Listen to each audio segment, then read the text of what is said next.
Hi, and welcome to How to Break Up with Someone Nicely, but also keep your own power.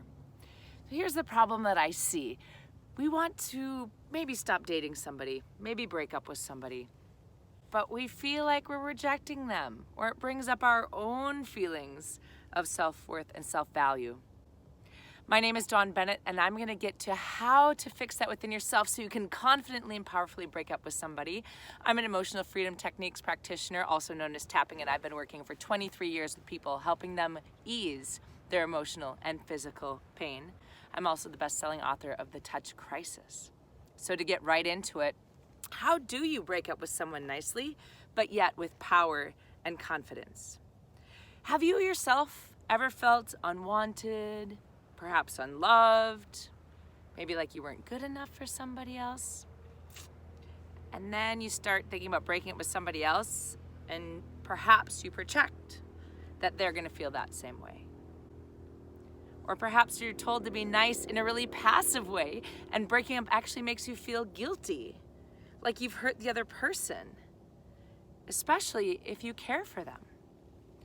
But that's why it's really important to understand that everyone has their strengths and weaknesses.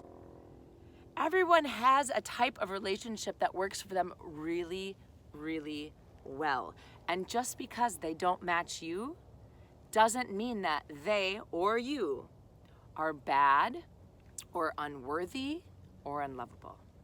So I want you to type in the comment below, what is one of your biggest strengths? Because stepping into your strength and your power in a relationship, list them off. What are you good at in a relationship? What are your strengths? Maybe you listen well, maybe you communicate clearly, maybe you're really great at intimacy. What are your strengths? And now imagine having a partner that suits those strengths. That it's like mixing chocolate and ice cream, for those of you who like chocolate and ice cream, but mixing two things that go together. Because if you're in a relationship that you don't want, it can be a little bit like sauerkraut and chocolate, or like onions and ice cream. Two things may be really great separate, but not so hot together. So imagine now, once again, instead of seeing a breakup as something bad, or saying no to another date as something bad, you see it as a way to allow your own strengths to come forward in the world, as giving your potential new partner an opportunity to meet you, as well as giving the partner that belongs with the person you're trying to break up with their opportunity at their perfect love. So do you hear what I'm saying? You don't want to be in a relationship where you're the bleach and they're the ammonia and you mix them together and it ends up being toxic.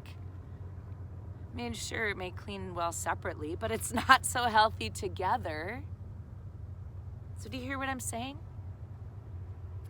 So do honor yourself and both the other person by making that choice and taking responsibility. So as you choose to not date again, as you choose to break up, use I statements and don't go into a lot of detail. You don't have to say, like, I feel it's just not working anymore. We're just not communicating well. We don't have time. Whatever. Those are the excuses behind the truth, which is, it's not working for me. And that's all it needs to be. I honor you and I care for you, or I don't. But I'm assuming if you watch a video on how to break up with someone nicely, you actually have a little bit of concern about how they feel afterwards. I honor and I care for you, and this isn't working for me, and I don't feel like I can be the best partner for you. Does that sound strong? How does that sound? Try that on for size. So now imagine, instead of feeling guilty about a breakup, right? Because this is one of the problems, is we feel guilty, we feel bad, we stick with something too long. And now what we have done. I mean, have you ever wasted your own time? Not even in a relationship. Maybe you just went down the wrong road because you weren't paying attention. Maybe you just spent too much on something because you didn't bother doing the research or really knowing what it was that you wanted that suited your needs. Right? This is no different. So do take stock of what it is you do want in a relationship, what does serve you, and make the positive, helpful choice for both of you to end it before it turns toxic, before it turns destructive, before you both waste time, energy, money, effort, all of these things that it's hard to get back. And imagine that perfect relationship for both of you in different arenas. Because you can have that growth. You can have that opportunity. You can have your own perfect partner. So break up nicely.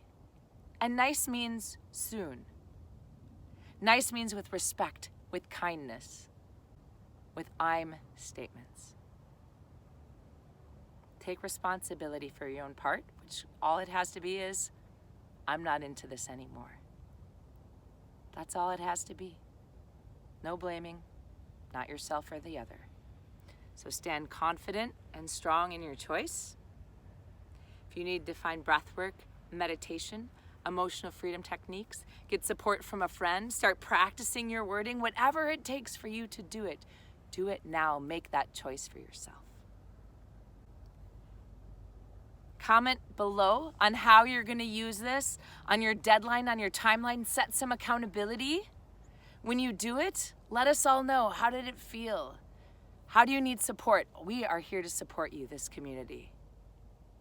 So subscribe, hit that bell, and go to the description if you want to join an event that helps you build that ideal relationship, that helps you find that perfect partner, and that helps you get over these emotional things that prevent us sometimes from breaking up in the first place. Thank you so much for joining me. My name is Dawn, and I'll see you in the next video.